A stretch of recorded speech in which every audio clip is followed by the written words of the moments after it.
And we are live. Facebook fam. Facebook fam. Welcome back.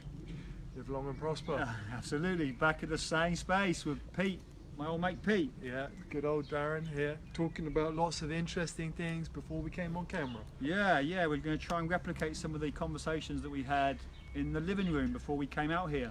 Yeah. And it was a spontaneous conversation that sort of morphed from one thing to another, which most conversations do. Yeah. And we hit upon something I think that we can share with the Facebook world and the world in general, which is narcissism. Yes. And codependency. Yeah. A minefield, an absolute minefield of information. And it's a good topic because it's something that you know a lot about, and I'm learning. The more we talk about it, the more I'm learning about it, and the more I'm recognizing where that has existed in my past experiences, and also in myself to a degree as well. Yeah. And my upbringing and relationships that I've been in. Everybody's upbringing is instrumental in who they become as a default. You know, after this video, you're going to probably be spotting people and having fun, thinking, oh, first of all, which one am I? Yeah. Which one am I? Where do I sit on that what we call the continuum of self seesaw? Yeah. Am I in the middle, you know, codependent, narcissist, or am I way out in the right field as a sociopathic with an anti-personality disorder? Yeah. Or am I like a complete people pleaser that you know, that I don't get any value from myself unless I'm giving to somebody? And you're gonna have fun, but be careful because we are all a combination of all of them, but one of them will be dominant in your life. Yeah. So can you go into a little bit more detail about a narcissist, and narcissism, and for those that maybe aren't so familiar with it, and just to kind of refresh my memory as well, because it's always good to hear it again. The more I hear it, the more I write it down, the more I digest. Okay, so in a nutshell, the psychology world has a criteria that you have to meet to be a narcissist. Okay. And I'm not going to go into that, but I will say in layman's pop culture speak that a narcissist is somebody that a little antisocial, in as much as the rules don't apply to me, because I'm a little special, which means I supersede any rules because I make my own rules. Yeah. Very selfish. Okay. Very selfish. The big one, they lack empathy.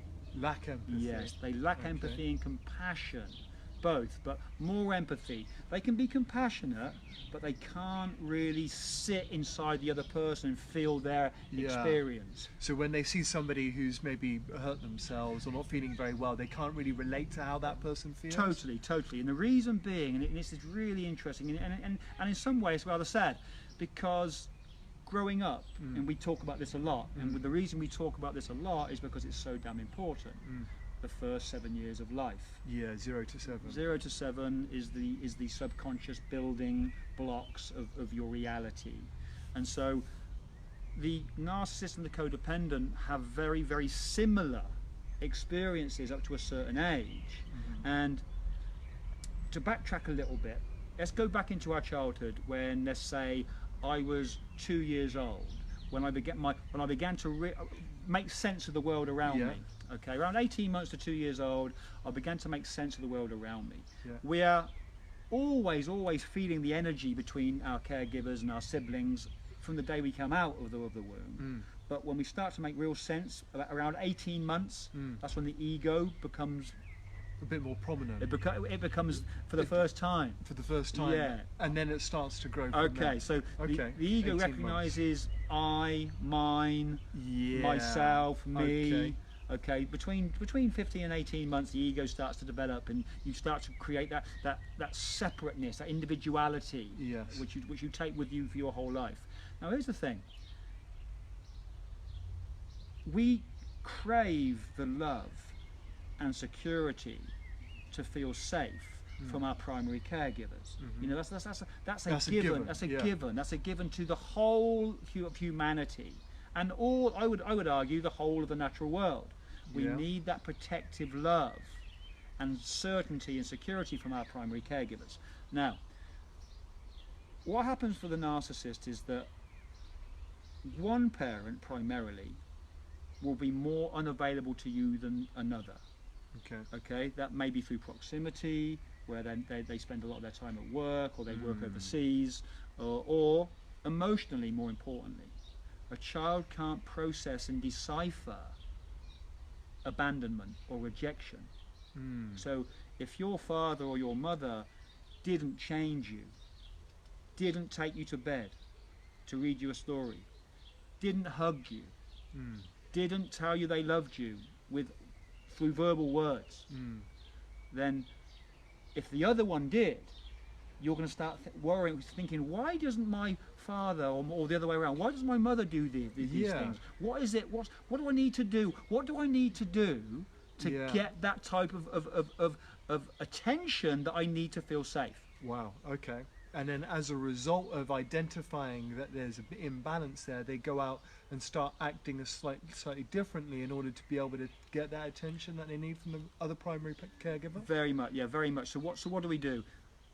I always ask clients of mine when we get into this, whose love did you crave the most growing up? And I'm not saying you didn't love your parents equally, because I'm sure you did, but whose love did you crave the most? Was it your father or your mother? And there's always some pushback against that, Pete, because people don't want to sort of feel that there's favoritism towards their mother or father. Okay. And subconsciously there's not, but there will be an aspect of you that will always seek out the love of those who are unavailable to you. Okay, interesting. So you ask that question in order to really start to understand the client in depth, and where their personality and character sits. Absolutely. So if I ask the client, whose love did you crave more, mum or dad's? Yeah. Once they've overcome the pushback of, I love them equally, they were both perfect. Once we understand all that's bullshit, not real, or not real, they will start. I'll ask them a few more questions. If they can't work it out for themselves, I'll ask them, okay, when you achieve something as you began to grow from 2 to 6 to 7, when you did a drawing, or when you competed in the egg and spoon race at school, who did you need to see you be successful first, mum or dad? Who did you need to tell first of your achievements, mum or dad? And they'll know if they're honest with themselves. There'll be one that stands out more than the rest. In pretty much always, there's always anomalies, there's always exceptions, but pretty much always it'll be the parent that wasn't available to them on a regular basis. The one that was back in the background, that didn't slightly disinterested. Exactly. Maybe there, but not giving them the emotional intention or reaction that they were looking for. Exactly, Pete. Exactly. And so when. Who do we persist with most in life? Usually those that resist us, right? That which resists persists. And so, like that. So going back to the narcissist and how he or she was created, that they figured out pretty quickly that love, they didn't understand it at the time, but they do now looking back. Love equates to pain. Okay. Because it was never there in unconditional abundance. Yes. Okay. All right. Okay. Yeah. That makes sense. Okay, so you're fighting for something that's not available, and like all persistent human beings, because we're damn persistent, we will keep fighting and fighting and fighting for something until remember that line in the sand where it becomes too damn painful, and you realise it's not coming, or something's not going to be available to you. The narc realises that pain, the love that's not there is so painful. They begin to build a wall of protection around themselves, which gets thicker and thicker and thicker. And so they begin to equate love with pain. So as they grow, they can't trust anybody that loves them unconditionally because they have no point of reference for it. Wow. Yeah, that's... right? Okay. And as they grow older and they go into different types of relationships, this only solidifies that type of belief system that love is pain. Yeah, normally because they will seek out the familiarity of their childhood, where the emotional unavailability or the emotional character traits of that particular person, you will look for that in your partner. So whoever was the dominant partner or dominant caregiver, you will look for those emotions because it replicates how you felt as a kid, right? Because we remember that talk we had where everything sits in the pain or the pleasure column, and that which is pleasurable may be for a healthy person very unpleasurable. But the familiarity becomes their pleasure, even if it's a paradoxical pain in the eyes of a healthy human being, right? And so what do? We seek out those that can replicate our childhood experience. Okay, that's deep. So It's again, very it's deep. coming back to the primary caregivers of 0 to 7 and the Everything. roles that they were playing in your life. Everything. So so codependent. Codependent. Yeah, Okay. can you give us a bit more background on that? Okay. So the codependent has a similar experience with a narcissistic parent. Usually it's a narcissistic parent, because the narcissistic parent, although they do their best, they came themselves from a narcissistic parent and they've just copy-pasted their behavior. And so they don't know how to love their children unconditionally, because it doesn't exist in their point of reference. No. Okay, so they do their best, but when a child comes into this world almost like a blank slate, that child needs unconditional love and support. And if it's not forthcoming, confusion arises, of course. So the codependent, unlike the narcissist, doesn't give up. Doesn't give up, doesn't build a wall around them. It watches very skillfully what they need to do in order to get the attention that they need to feel safe. Doesn't matter what it is, they almost lose their childhood. They almost become like skilled little adults, because instead of running around in the park and playing outside with the kids and being creative and curious and jovial, free love they're watching very carefully that caregiver that they need, whose love they need to feel safe. And if they're in a bad mood, they drift back into obscurity. Wow. The moment they're in a happy mood and they can feel good about something and they're proud of, maybe they did a painting or a drawing, or even sat on the potty and produced something for their mum. Look at this, right? They know exactly when to come forward and when to back away. They become very skillful people watchers. Very skillful. Even as adults, they become very skillful people watchers. They put the jigsaw puzzle of life together. Yet, the sad thing is, they get all their pleasure from giving and pleasing others. And now here's the fucking kicker. Okay. But there's always a kicker, isn't there? There's always fucking kicker. There's always a kicker. Energetically, they are singing from the same hymn sheet. Yeah, they work perfectly together, because the narcissist is wanting the attention and craves it, and the codependent is trying to give it but not getting it, so he's trying to give more. Exactly, perfect. So the traits of the narc and the codependent may be polarized, but energetically they're singing from the same hymn sheet. Why? Because underneath the surface they both lack self-love and self-esteem. Wow. Right?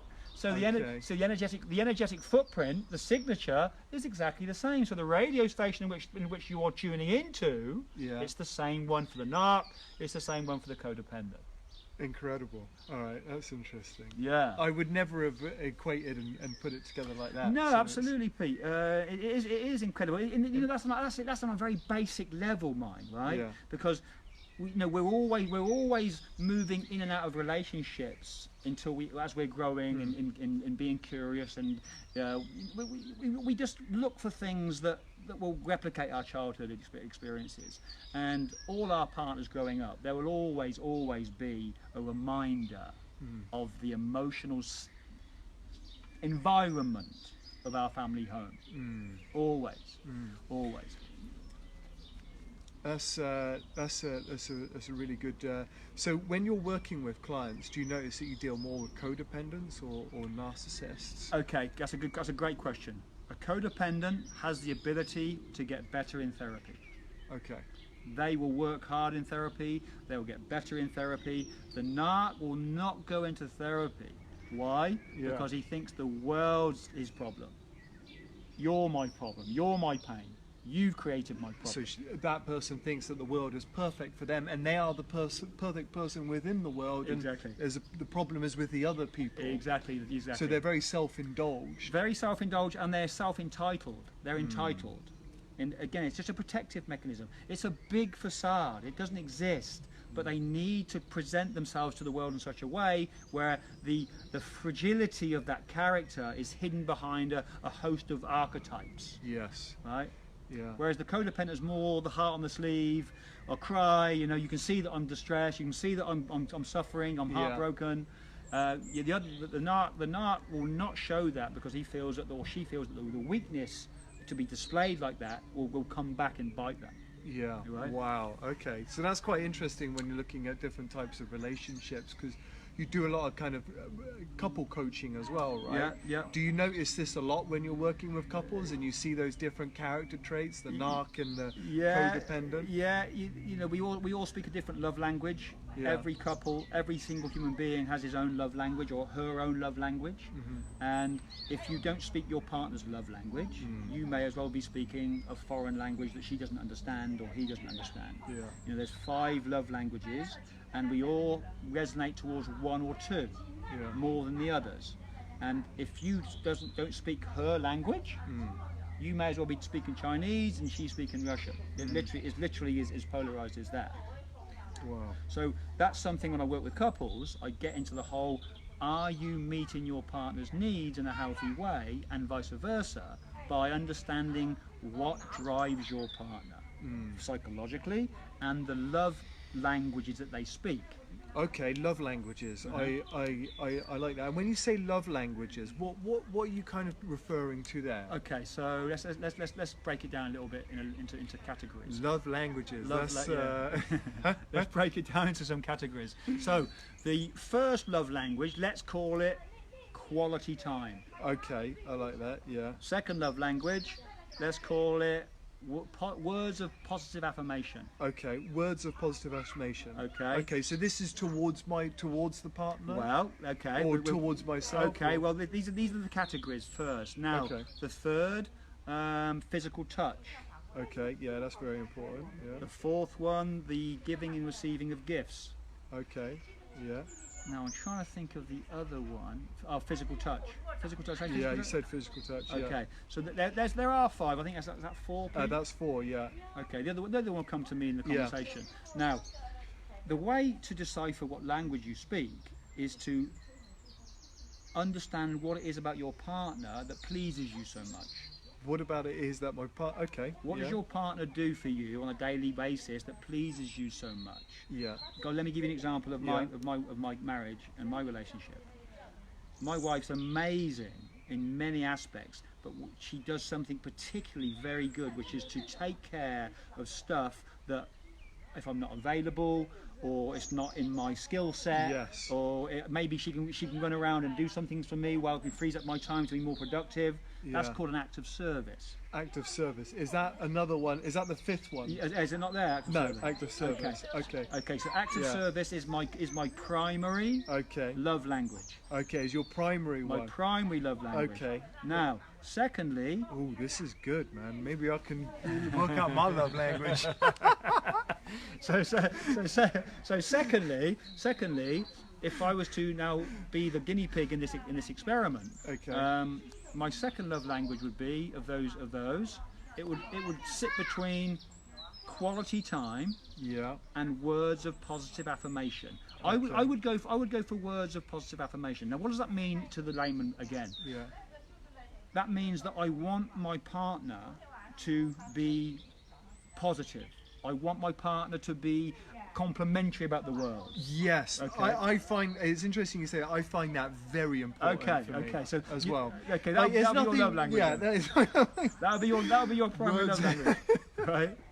Okay. There's nothing worse than a person that's always chatting negatively. Okay, so here's the thing, Pete. Okay. So when I think about words of affirmation, and if I get into a conversation and it gets heavy and dark, and not just with my wife, with anybody, it's like a dagger in my heart. Oh yeah, right? I know. It's like a dagger in my heart. It's like one negativity. What's up? Yeah, absolutely. Show some gratitude. Exactly. So it's the energy that we're swapping also. Yeah. Which is everything is energy, right? We come back to it. Everything is frequency. Yeah. Everything we talk about, everything we think about, is affecting that energy, that morphic resonance of high or low entropy. Yeah. So that's damn important. So my primary love languages would be acts of service and words of positive affirmation. Okay, so they're my 2. Yeah. Now, if my wife can't facilitate that, What's what? How? And she's more about quality time, and Okay. you're like, I want to have some time of my own or something. Okay, you can see the problem. Yeah. Okay. That's that. Yeah. Okay. Amazing. This is like a recipe for love, man. Why are we not doing this before? Yeah. Well, this is the ultimate recipe for love, because we all have 5 languages, every Yeah. one of us, and we will all resonate towards one or two more than the rest. Now, Okay. once you know what yours are, you then have to just to define what your partners are. Yes. Okay, so once you know that your partner's primary love language is, you can then put them on either hand and say, right, these are mine, these are yours. How are you facilitating my primary love languages? Yeah. And how am I facilitating your primary love Oh, languages? mate, you know I'm a lover for structure, and this is great. Right? Yeah, that's really good. Okay. I like that. So let's say your partner likes physical touch, Yeah. but She's got a really bad breath or something. or if she's got bad breath and you're staying with her, then, you know, fucking more power to you. Son. Yeah. Yeah. So let's say she You might craves not want physical that. touch, Yeah. which means what doesn't mean just sex. That means to be hugged and cuddled and Yeah. always being tactile. Yes. Always the tactility is the important thing for these people. Yeah. And if your primary caregiver growing up was not tactile, it's going to be damn painful when it goes missing again. It will be familiar, Yeah. but the pain will be still there, Yeah. right? Okay. It will be paradoxically pleasure for them because they will remember how it was like to be ignored. Yeah. But as an adult, they can express it easier. They can come forward and say, "Hey, this is hurting me. It's familiar to me, and I recognise the paradoxical pleasure in it. Yeah. But it's fucking painful also, Yeah. Wow. right?" So And there's some people which go to the extremes on that, aren't there? Just like refuse to have any type of physical relationship at all. Absolutely. Okay. And they just can't deal with it. They cannot Yeah. deal with it. So if your partner's not speaking your language, Yeah. and they're not able to meet you halfway, Yeah. where your wife wants quality time, yet the only quality time you have is sitting at a dinner table or the breakfast table, and before you go to work or when you come home, and the first thing you do when you come in is put your phone on, and and she's talking to you, and you're going, yeah, okay, Yeah, there's like yeah, zero. Yeah. That is not quality time. No. That's the antithesis of quality time. Yeah. So you could see how that could be a problem, Yeah. right? Big time. Okay, so you've got to figure out how to speak the language of your partner.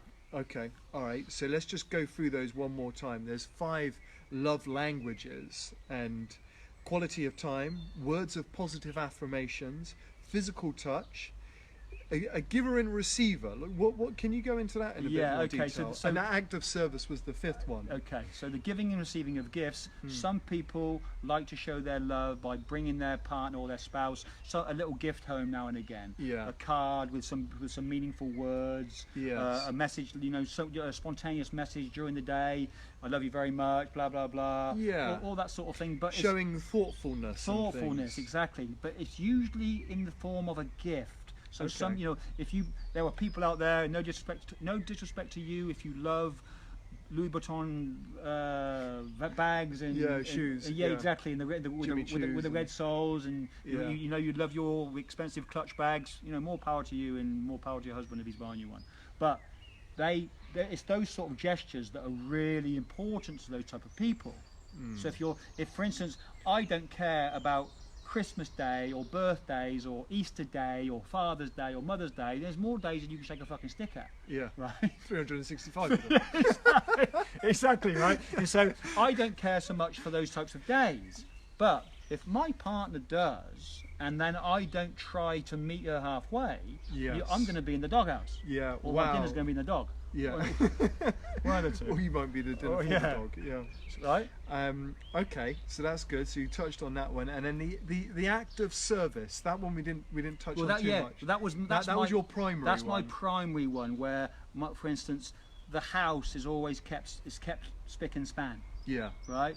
I can do it, but I can't do it anywhere near as good as my partner. And Yes. it's something my partner enjoys doing anyway. Now that again, this is so unique to me and Paula. Yeah. We've figured out what our love languages are, and we act accordingly. So each of us aren't sort of clamoring and clinging on for them and fighting for them. Yes. Right? Yeah. Wow. And if you can figure it out, it may need some compromise, of course, because you've got to compromise. Because if it's not your language, Yeah. it's like learning a new one.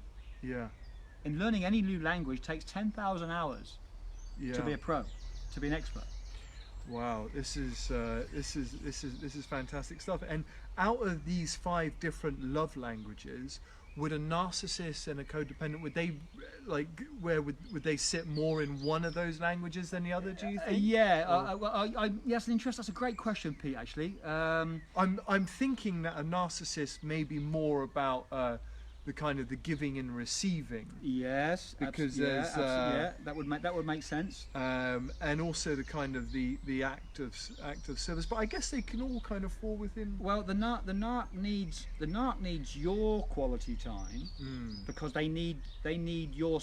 you need their supply in order to feel somebody in the world. Yeah. If they're not supplying you with the attention that you need to feel good about yourself, then what the narc will do is going to find it elsewhere. This is why so many narcs are unfaithful. Really? Yes. Because they not only meet their love languages and their love language needs, they meet 4 of their psychological needs by cheating. And you've only got to meet 3 to be addicted. Okay. Right. So when you say, just go into that a little bit more. So the narc has to, when they cheat, they're meeting 4 of their... Everybody that cheats and uses promiscuity as a way of feeling good about themselves, they're not only feeling good about themselves and making a connection, they're meeting their need for certainty, they're meeting their need for variety through different lovers, they're meeting their need for significance, for I can get any man off, or I can make any man come into my bed. Yeah. Right. So, and a man the same. If I look a certain way and I can seduce that young lady, I feel very significant about myself. Yeah. Right. So you're getting the connection. You're not getting any love. You're getting connection. You're getting significance. You're getting variety from different women and different guys. Yeah. And you're getting the certainty that you know how it's going to make you feel every time you go and conquer. Yeah, incredible. Right. So they become a highly addictive. Once that pattern sets That's in, it, son. then they're off. They're meeting 3 of their psychological needs on a high level, which means they're addicted to that behaviour. Yeah. Wow. So now we discussed that before. Your behaviour can be either positive, negative, or neutral. Yeah. You owe it to yourself to look at your behaviour and think, is this serving me? Is this behaviour serving me? If it isn't, you've got to find something else to meet those needs on a regular basis, or you're going to drift back into that pattern. Yeah, wow. Which is why self-awareness and walking that path is so important. Yeah, very much so. What's more destructive, the narcissist or the codependent? The codependent is capable of loving, although it's always there's a neediness there. You know, they don't really understand the unconditional, because it has to be, you know, I need you to be there, and if you're not there, I don't feel good about myself. Yeah, I refuse to be happy unless. I refuse to feel in love. Unless I'm serving, unless I'm helping you, unless I'm taking care of you, unless I'm doing something for you. Yeah. And you have to recognise it. Then they get a little skitty, a little nervous. You know, you take their certainty away from them. Yeah. And that's when they get nervous. But they're capable of massive amounts of love, because that's how they grew up, giving as much as they could so they could receive a little bit, the crumbs from the table. Yeah. They settle for the crumbs, but it's painful, right? Because a narc can't give them anything more than crumbs, because they don't know what love is. A narc does not know how to love, not even him or herself. Yeah. And when they're shown love, they're just completely bewildered by what it is. What a great statement. The novelty value primarily when they're shown love is wonderful. Why? A new supply. Yeah. Wow. A new supply comes online and it fills up their tank until the moment it either ceases, or the person starts to put you on the spot and unmask you. Then the moment that happens, they head for the hills, or they're plotting some sort of revenge. Yeah. And so the narc doesn't understand how to love, because he or she has no point of reference for it. And it's quite difficult dating a narcissist, isn't it? Like they're charming. Yeah, they're very charming. They're fucking charming. And they're incredibly smart. Yeah. Most serial killers are narcs. Yeah. Most serial killers are narcs. You know, people are fascinated with Ted Bundy, aren't they? People are fascinated with Ted Bundy. Handsome, incredibly charismatic, but an absolute brutal psychopath who slaughtered dozens of young girls in the most brutal and heinous way. And he was a classic example of a hardcore narcissist. A hardcore narc, but on the psychopathy level. Psychopath, so a psychopath. Yeah. Okay. Is that like another tier of a narcissist? That's if on the continuum of self scale. If continuum of self. Yeah. Is that like a scale that's that the they scale use? So the 0 represents neutral. Okay.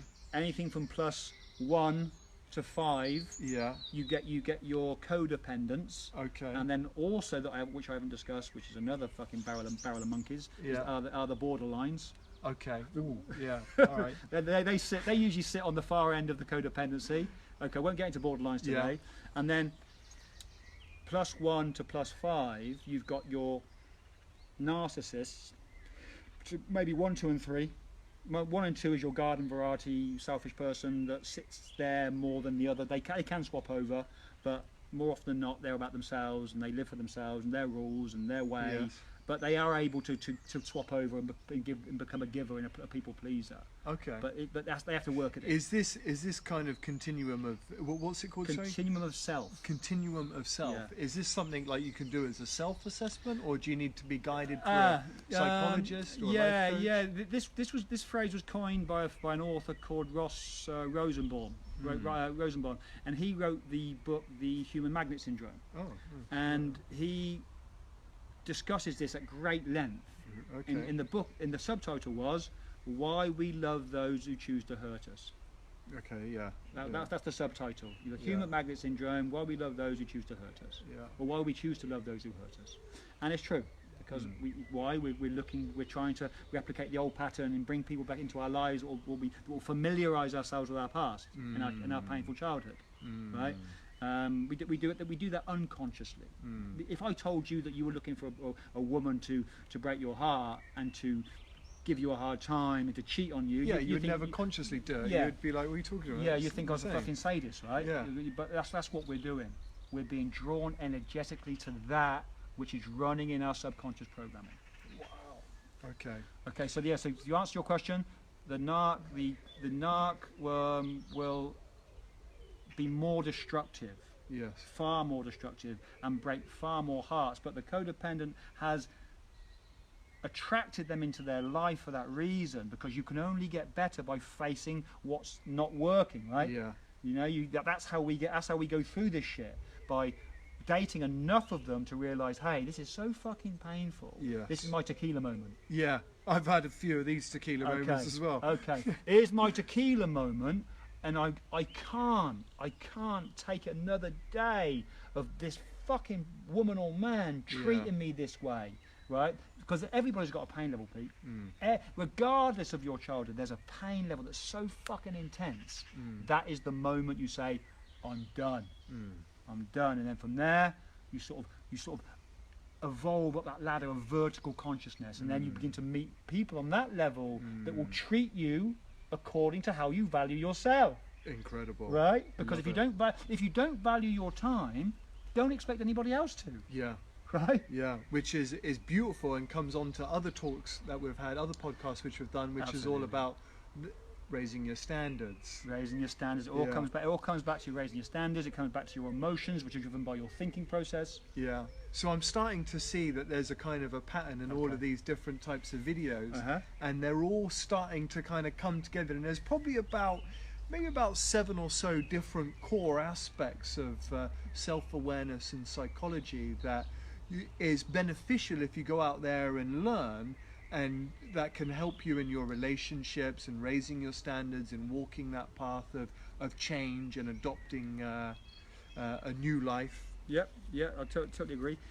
It's all a choice, isn't it, Pete? It is. Ultimately, it's all a choice, and with every choice, there's a consequence.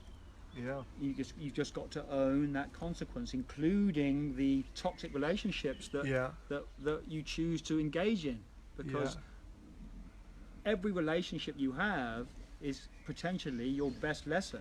Yeah, it's your biggest teacher, it's your biggest teacher, because your primary relationship is the most important relationship you'll ever have, which is your primary other. Yeah. You know, we are very interrelational, so when we get together, man and woman, or man and man, or woman or woman, that if you don't get that right, you are going to suffer, right? Because you're spending the majority of your chosen free time with that person. So if you don't get that right, it's going to be damn painful. Yeah, right? you end up living with that person your entire life. Okay, so you can see now how toxic relationships or dysfunctional relationships become such a powerful initiator of people's moods on a daily basis. You know, and how many relationships do you know who are happy? Very few. Sure. Yeah. I mean, your parents, they're very happy, and I think that's one of the things that we share in common. My parents, Absolutely. you know, kind of equally as so, kind of been fortunate enough to have that. Yeah, We kind of solid upbringing. Yeah, we were discussing that before camera, and I think it's very important to elaborate a little bit on that, because me and Pete were saying that, and we put each other in this category, and also I have other friends in this category. We had a solid foundation where we knew right from wrong. We weren't allowed to just run amok in the world. We were taught almost Christian ethics. Yes. But that doesn't. Please don't think that we've figured all this shit out, because we've both got plenty of psychological issues that we need to come to terms with, right? And we're working through them all the time. As you are, so are we. Don't put me on a pedestal. Don't put Pete on a pedestal, because we're all trying to figure this shit out. We are fucking winging it. Yeah, we're all winging it. We are we're all winging trying it. to just get by. We are winging it. And on that note, because it's gone quite a long time. I think we've been chatting a little bit, 40 minutes or 40 so. minutes. And on that note, we will leave you here. Please subscribe to my YouTube channel if you want more content and more info about this sort of stuff. Go to my website, which is www.darrenjohntims.com. There's links there. And for Peter, where can I find you? So yeah, you can find me on Instagram, Peter Sullivan 1, and also on blockdeed.com, which is my real estate platform that I'm developing at the moment. But yeah, we'll put the links to Darren's site. We'll put the link, and for both, we'll put the links up to both, and then please support what we do, because this is all free. This content is all free. This would cost you a fortune if you went to see a therapist. A fucking fortune. In fact, it'd be a 5-tune. It's that much. Okay, guys. Okay. Until next time, be legendary. Yeah. Peace. Thanks.